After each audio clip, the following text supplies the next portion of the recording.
Okay, so you're president of the school board in Stephenville ISD during COVID. Just for part of it, though. Just for part of it. Wasn't it 22, 23, 21? 2020. 2020. March 2020.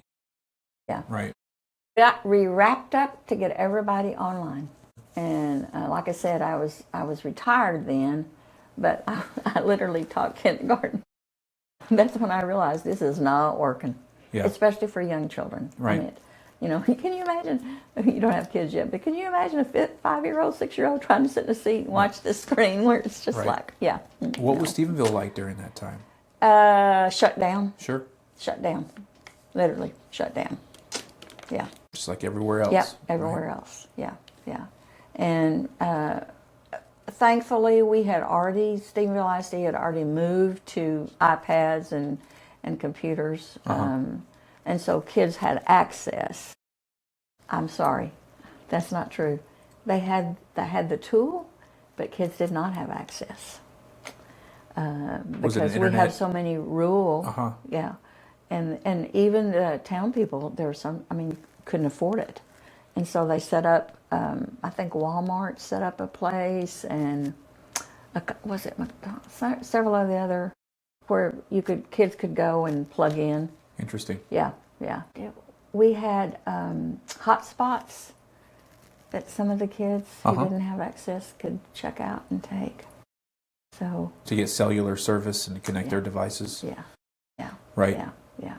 So we really lost a group of kids, several groups of kids, because not any of their own fault, just lack of access. Now I know that my colleagues, in particular, somebody that you hired, Jim, talks about COVID, right, and having to move everything online, and his involvement with that back then, and just the challenges associated with teacher preparation and all these kinds of things during that time. Because you couldn't do field experiences, you couldn't go out in the schools, and it had a dramatic effect, I think, on education. Sure. Yeah. Sure.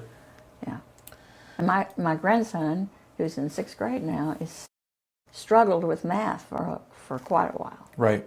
So he's caught up now. Yeah, but it's part he didn't have. Right. I think about all the other students in his class who didn't have a grandmother who knew kind of what she was doing. I ordered blocks so that we could. If you don't have an understanding of concept of numbers, then how are you going to succeed in math? Right. And so, yeah. Well, to bring it home. Yes. Is there anything you'd like to share that we haven't shared yet? Something that you kind of came in with that I definitely want to tell this story. Is there anything like that? Mm-hmm.